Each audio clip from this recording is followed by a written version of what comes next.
Muito bom dia, ouvinte. Estamos de volta com mais uma edição de Momento Espírita.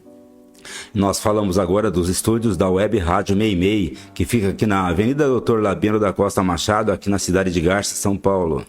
Neste mesmo horário, você pode acompanhar Momento Espírita pelo seu rádio, sintonizando a Rádio Nova Alternativa FM 98,7 kHz. E todos os domingos você pode assistir aqui os programas Saúde, Espiritualidade e Você, Momento Espírita e Perspectiva, com a imagem e o áudio no site e no aplicativo da Rádio Meimei, também no YouTube, no Facebook. Mas há muitos outros programas em podcast e acesse o site www.radiomeimei.com.br pelo aplicativo ou através do Spotify. Participe de Momento Espírita enviando perguntas ou comentários por WhatsApp para 14 981 05 15 35. Nossos cumprimentos para você e a todos que estão nos acompanhando, e vejam os temas que nós vamos tratar nesta edição. A maior revolução do mundo deve acontecer no íntimo de cada um. Como explicar a morte de inocentes no terremoto? Cada um ora para Deus, como se Deus existisse só para ele. Podemos interferir em nossas provas durante a vida? Lar Meimei e a 39ª Festa das Cerejeiras de Garça. O 19º Encontro da Família Espírita. Participação do Lar Meimei na 39ª Festa das Cerejeiras de Garça foi possível graças ao trabalho e dedicação de muitos colaboradores e voluntários. Lá foram os momentos gratificantes dos encontros e reencontros que resultaram em um saldo positivo em todos os sentidos.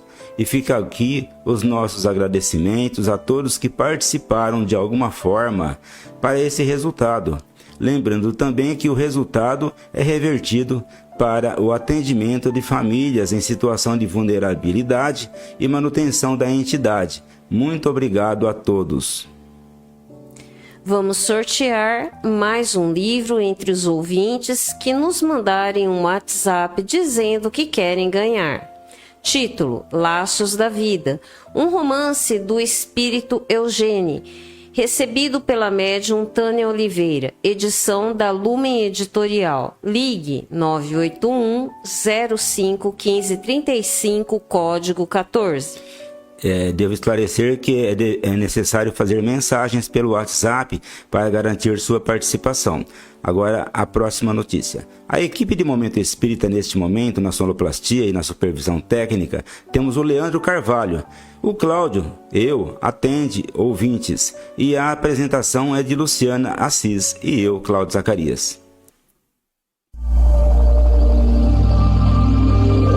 Momento Espírita. Um tempo de paz.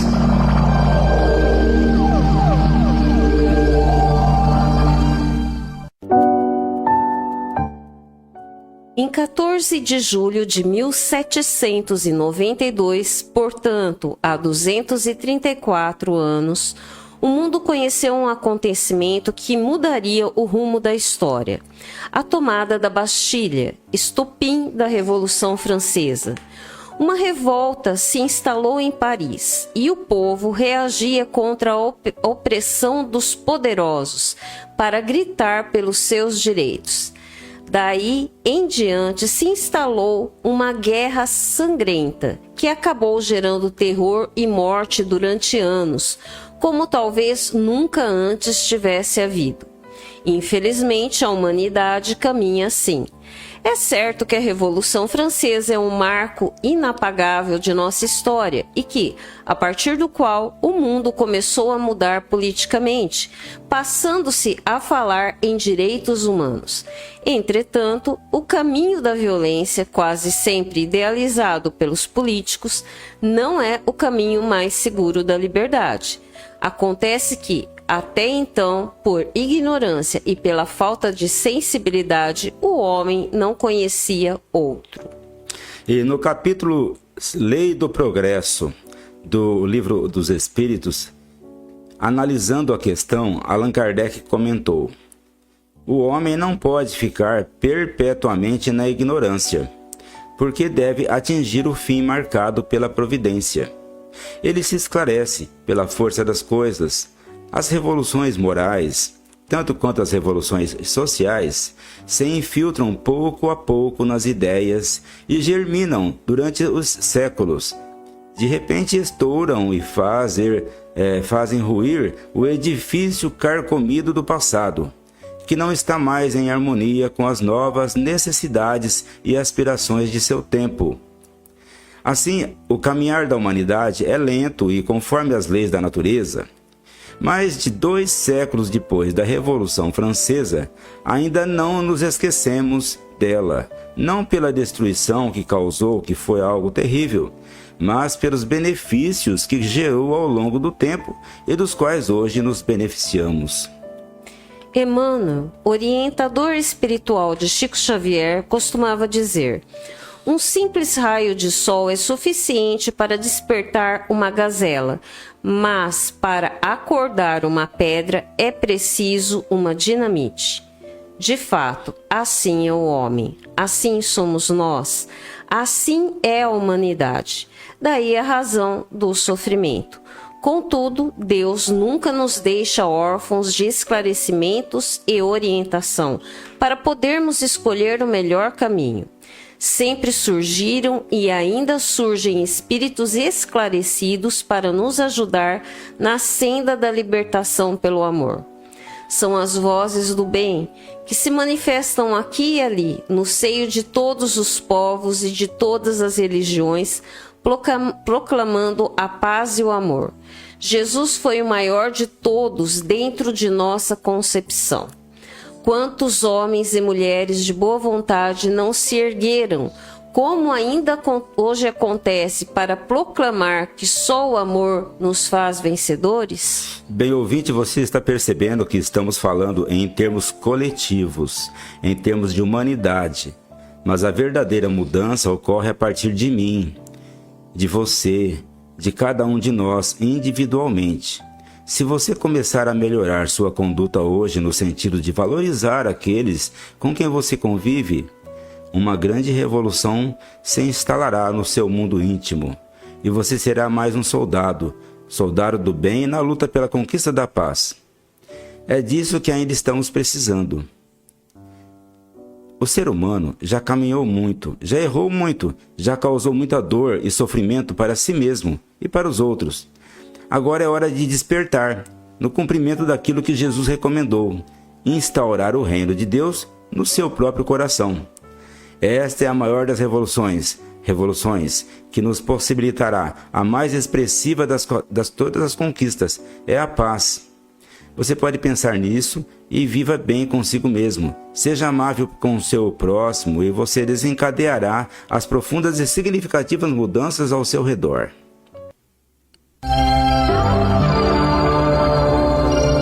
Momento Espírita. O rádio é do ouvinte.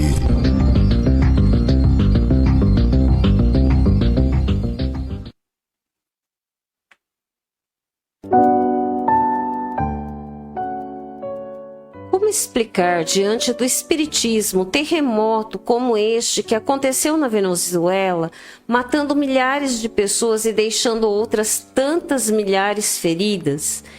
Que motivos teria Deus para matar tanta gente de uma vez de maneira tão violenta? Se nós decidirmos consultar a Bíblia, vamos constatar, desde os seus primeiros livros, que na concepção do povo hebreu, tanto o bem quanto o mal provinham de Deus. Se por um lado Deus procurava beneficiar os que lhe eram obedientes, por outro castigava sem piedade e de forma cruel os que lhe desobedeciam. Esta é uma ideia bastante elementar de divindade. A recompensa e o castigo nasciam da ideia de que só a imposição é capaz de manter a ordem. De qualquer forma, era daí que nascia a ideia de castigo, que de certa forma valorizava o castigo como forma de disciplinar as ações humanas. Quando o castigo é pessoal, ele se volta contra a pessoa que errou. Mas quando o castigo é coletivo, ele se aplica a toda uma população, a um povo ou a uma nação. Assim se explica, na Bíblia, o dilúvio, que Deus teria mandado à terra para matar a humanidade desobediente, ou o fogo arrasador com que teria destruído Sodoma e Gomorra, para castigar o povo daquelas cidades porque levava uma vida depravada. Jesus viria reformular esta visão. No caso do terremoto da Venezuela, por exemplo, que também teria sido um castigo de Deus segundo aquela antiga concepção, a ouvinte não se conforma com o sofrimento de crianças e adolescentes no meio das vítimas. Elas, que eram criaturas inocentes, foram castigadas impiedosamente. Ainda assim, cara ouvinte, nós perguntaríamos, mas por que castigo? Por que você acha que um desastre natural é um castigo?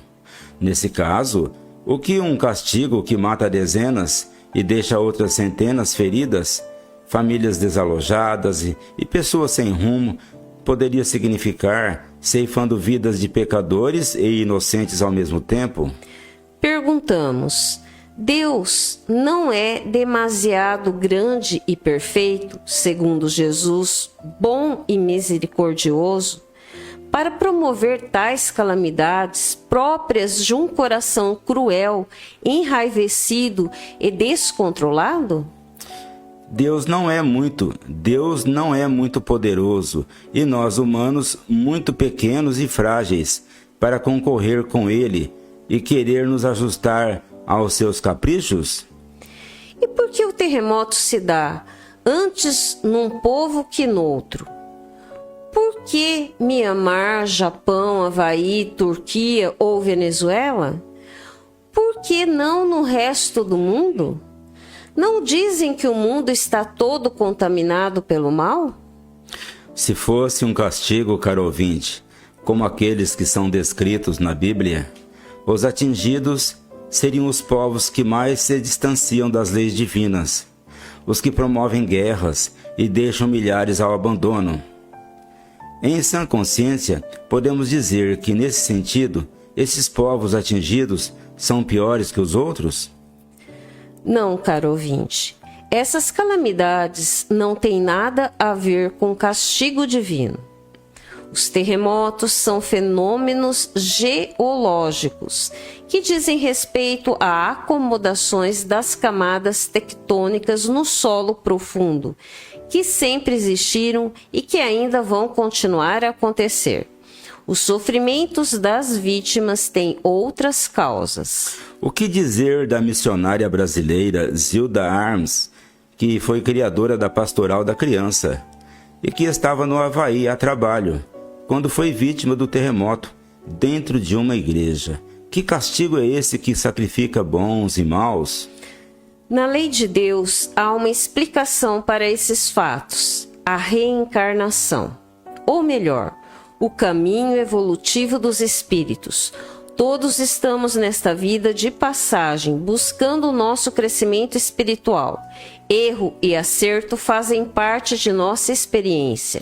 Os fatos da vida, bons ou maus, segundo nossa concepção, fazem parte da experiência de cada indivíduo, tanto como de cada coletividade, porque as comunidades e os povos também evoluem com suas experiências de vida.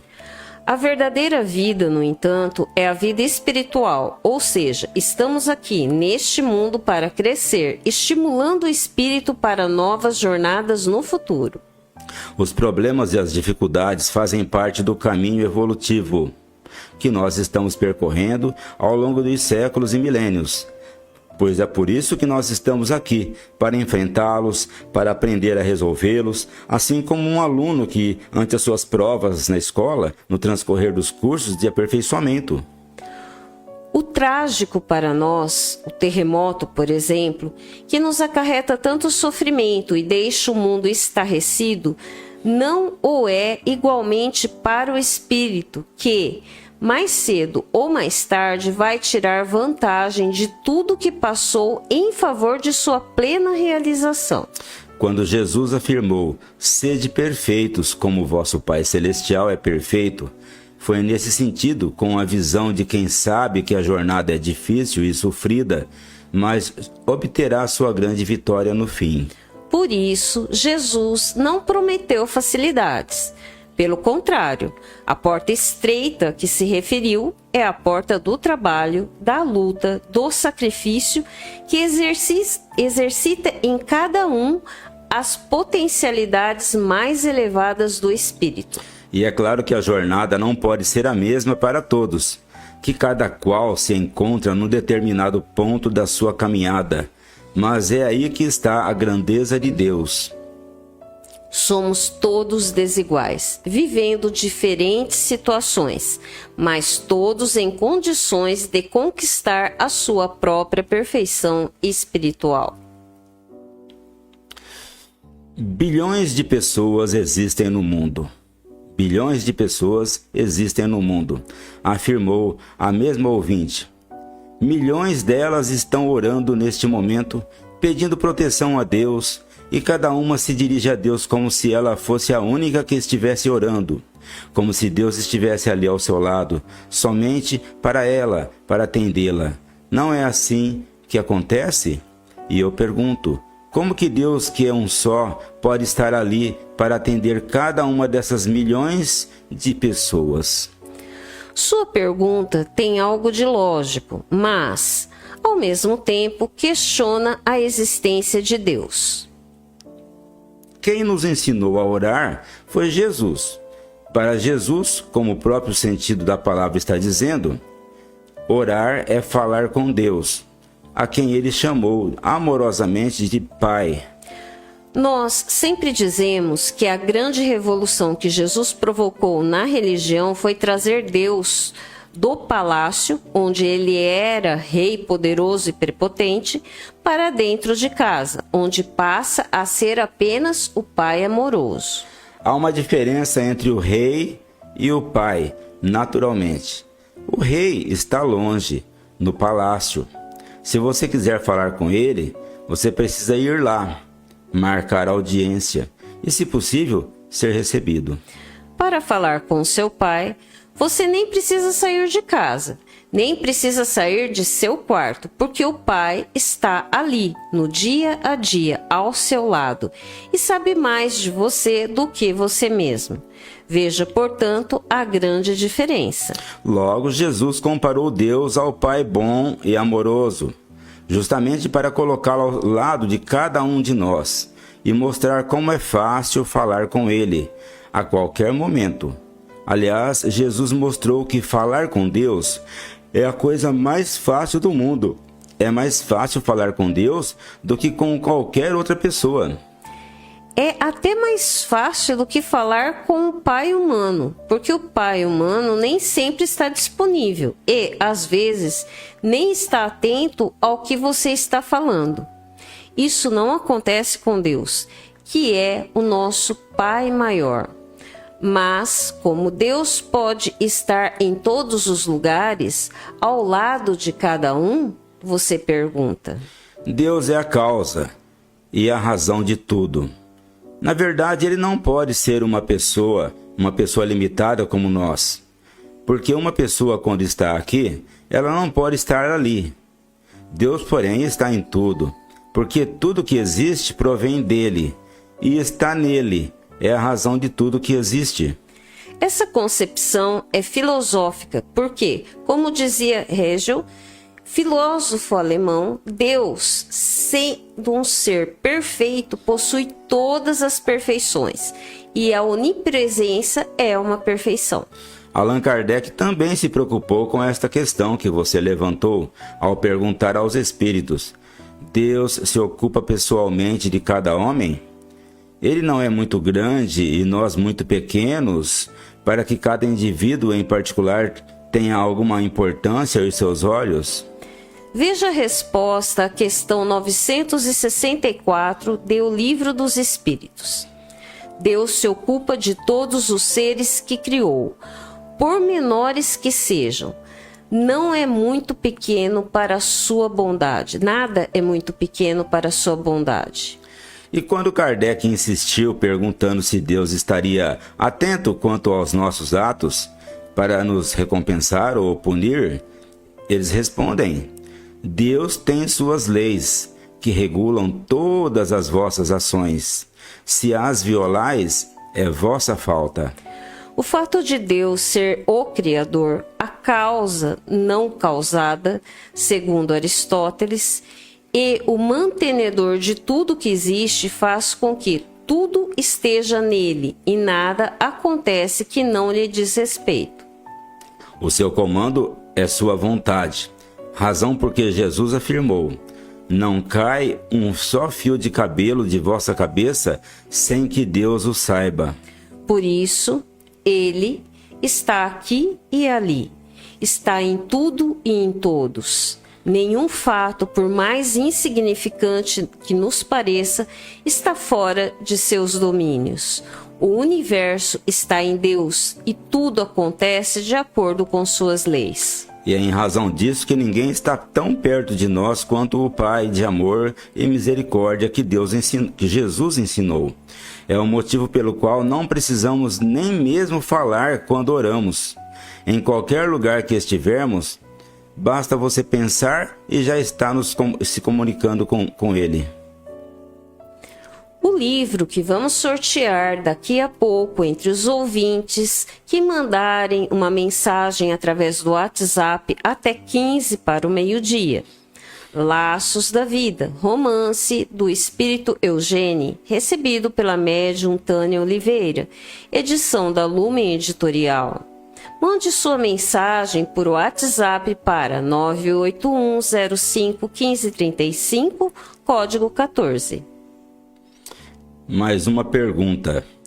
Considerando que temos o livre-arbítrio para alterar certos acontecimentos de nossa vida para fazer o bem, como nós podemos diferenciar no dia a dia quando uma dificuldade é uma prova necessária que devemos aceitar ou superar, ou quando é um obstáculo que temos o dever de tentar mudar e desviar pela nossa vontade?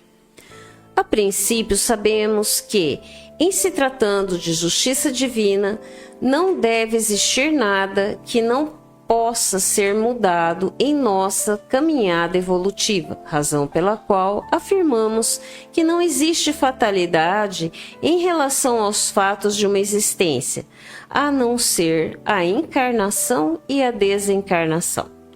Quanto mais esclarecido o espírito, quanto mais elevada a sua condição moral, mais amplo é o seu livre-arbítrio e maior ainda a sua responsabilidade em relação às provas que deve passar. A mudança que poderia imprimir na sua caminhada não seria suficiente para alterar significativamente a sua trajetória. Em nossa vida de encarnados, usando da nossa prerrogativa de escolha, podemos mudar o rumo das coisas a qualquer momento, desde que nos convençamos que estamos fazendo melhor. As leis da vida são tão perfeitas que elas se ajustam a qualquer mudança sem mudar o significado da vida. Por isso mesmo, os espíritos instruíram Kardec, dizendo que uma expiação pode ser convertida em prova. Isso quer dizer que o espírito devedor, ao reencarnar numa condição que ele não escolheu, pode se esclarecer e aproveitar as dificuldades da expiação para transformá-la em lições de vida. É claro que nesse caso o espírito despertou sua consciência para a importância de sua experiência, decidindo vivenciá-la com mais resignação e coragem. Outra pergunta do mesmo ouvinte. Um motorista embriagado atropelou e matou um garoto de 9 anos. Uma tragédia provocada por um irresponsável. O que significa isso do ponto de vista espírita? Aparentemente, apenas um atropelamento e uma morte, provocada por um motorista provavelmente irresponsável. Mas atrás desse fato pode haver uma longa história. Ninguém reencarna para matar. No entanto, o espírito deve estar alerta quanto às probabilidades de cometer um erro grave que redunde na morte de alguém, como é o caso do acidente. Todas as pessoas que dirigem um carro, eu, você e todos nós, corremos o risco de atropelar alguém. Nunca devemos nos esquecer disso, desde o momento em que saímos de casa com o nosso carro. Mas, se estivermos embriagados por ingestão de bebida alcoólica, com certeza já estamos fazendo o caminho para algo imprevisível e fatal, que é o risco de atropelar alguém. Logo, nunca assuma a direção de um veículo se você tiver ingerido bebida alcoólica. Nesse caso, nunca confie em você e entregue a direção para uma outra pessoa que esteja sóbria. É o melhor que você faz. Por outro lado, voltando ao caso do atropelamento, nós não sabemos o passado de nenhum desses personagens, nem do motorista bêbado e nem do garoto atropelado. É possível que o fato se deva inteiramente ao vício do motorista e à sua irresponsabilidade, de modo que o atropelamento era uma probabilidade que poderia mais cedo ou mais tarde ocorrer em sua vida. Mas o garoto, pelo fato de ter desencarnado tão cedo, deve ter algo no passado que determinou essa vida tão curta. Ele tanto poderia desencarnar por um atropelamento como por outro tipo de acidente, ou mesmo por uma doença insidiosa. O fato é que esse motorista entrou na sua vida para o cumprimento do seu destino. Contudo, Allan Kardec lembra muito bem que a maior parte dos problemas e contratempos que provocamos tem causa nesta mesma existência e pode ser consequência de nossa falta de cuidado, o que Kardec chama de imprevidência. Infelizmente, o motorista se envolveu com um problema grave, que poderia ser evitado se fosse mais cuidadoso. Mas, como não foi, o estrago está feito e não há como voltar atrás. Não sabemos se ele, como espírito, tem alguma relação do passado com a vítima. Isso também é possível, mas é apenas uma hipótese. O que sabemos é que, com o atropelamento seguido de morte, ele passa a ter uma dívida moral com essa criança e, na verdade, é um espírito que renasceu com probabilidade de morrer nessas circunstâncias. Livro que vamos sortear logo mais entre os ouvintes que nos mandarem uma mensagem por WhatsApp. Laços da Vida, romance do Espírito Eugênio, recebido pela médium Tânia Oliveira, edição da Lumen Editorial. Mande sua mensagem por WhatsApp para 981 05 15 35, código 14. Atenção, pais! A evangelização infanto-juvenil e as reuniões de mocidade acontecem no Lar Meimei todo domingo a partir das 9h45.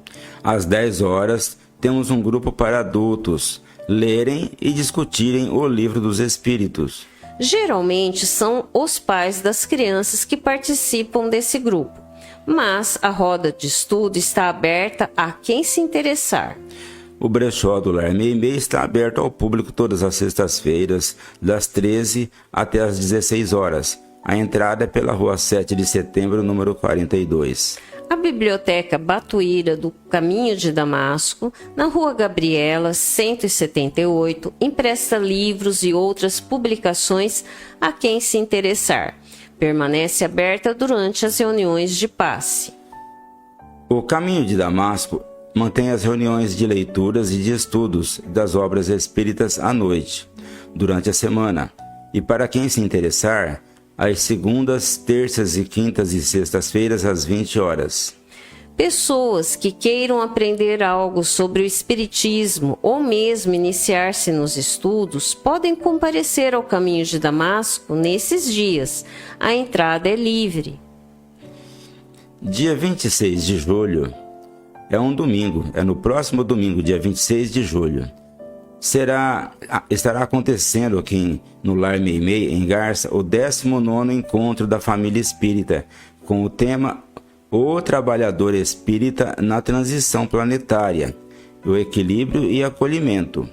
Estará conosco Valci Silva, psicólogo e trabalhador espírita da cidade de Tupã, e que fará o desenvolvimento desse tema.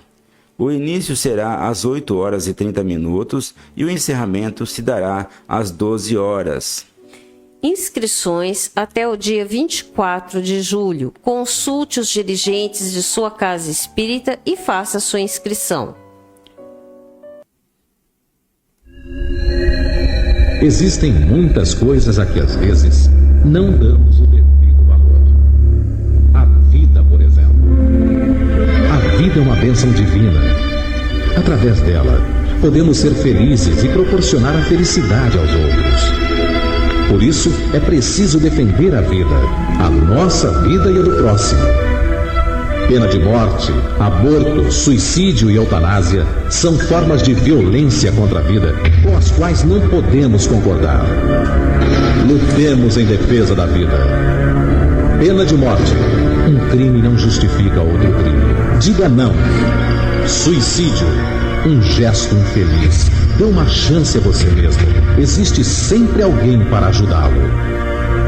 Aborto. Um ato de covardia. A vítima não pode defender-se.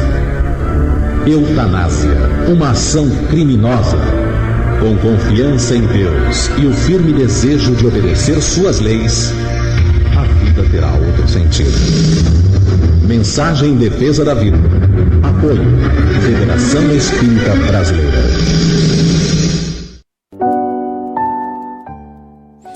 Estudando a doutrina espírita. Reencarnação compulsória.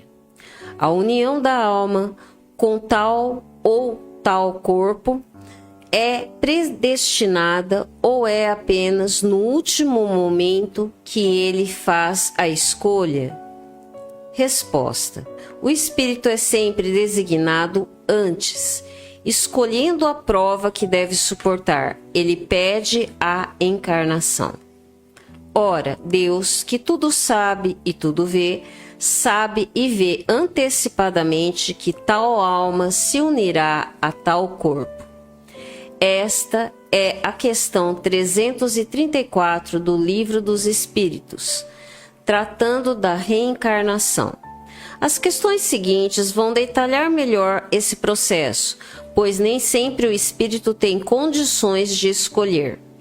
Na questão 337, vamos encontrar o que costumamos chamar de reencarnação compulsória, quando, por força de sua condição, o espírito é incapaz de tomar uma decisão dessa natureza. Mas como funciona isso? A reencarnação não se dá aleatoriamente.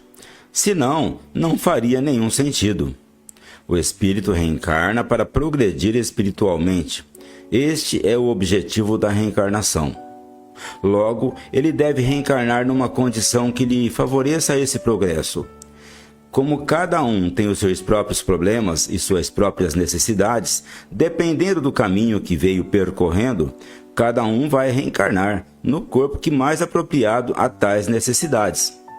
Em linhas gerais, é o próprio espírito que preside a sua reencarnação, seja ela compulsória ou não, conforme podemos ler na obra Missionários da Luz, do autor espiritual André Luiz.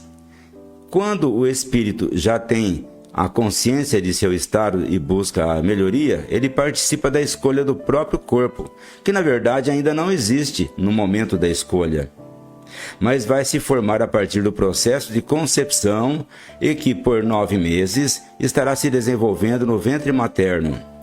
Logo, o espírito não reencarna em qualquer corpo ou em qualquer condição, mas naquele corpo e naquela condição que mais atendem às suas necessidades. Se ele próprio escolheu com a ajuda de assistentes espirituais, é ele que, por deliberação própria, vai conduzir o processo aproximando-se da futura mãe anteriormente, criando laços espirituais com aquela que vai acolhê-lo em seu ventre para depois nascer. Se ele ainda não tem condições de escolher, então será levado a essa mãe para que ela, recebendo-o no ventre, possa assumir o compromisso de criá-lo e educá-lo. Nessas condições, após o contato com a mãe, o espírito se aproximará do pai, quando se tratar de uma família, é claro, para estabelecer os laços espirituais que deverá uni-los. Bem, ouvintes, vamos agora passar ao sorteio do livro que, entre os ouvintes que participaram, que entraram em contato conosco durante o programa de hoje. Laços da Vida, romance do Espírito Eugênio, recebido pela médium Tânia Oliveira, edição Lumen Editorial.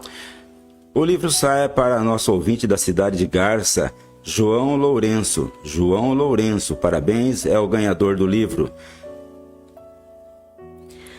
João, vá buscar seu livro na loja Leves de Garça, no horário comercial. A loja Leves fica na Rua Minas Gerais, 148. Prezados ouvintes, agradecemos agora a sua amável atenção e, se permanecerem na web rádio Meimei, vão assistir em seguida Perspectiva, os comentários de notícias à luz do Espiritismo. Muito obrigado, ouvintes, pela audiência. Fiquem com Deus e até a nossa próxima apresentação. E para encerrarmos aqui agora o programa de hoje, vamos ouvir uma mensagem espiritual na voz de Chico Xavier.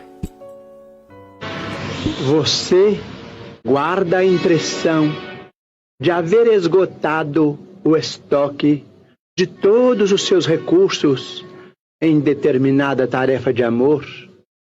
Mas se você perseverar um tanto mais no devotamento, ninguém pode prever os louros de luz que brilharão em seu passo.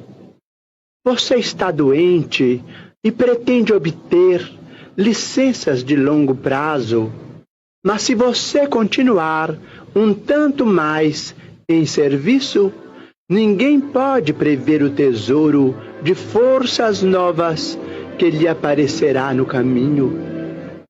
Você encontrou imensas dificuldades no exercício das boas obras e anseia fugir delas, mas se você persistir um tanto mais na construção da beneficência, ninguém pode prever o triunfo que as suas horas recolherão nas fontes vivas da caridade.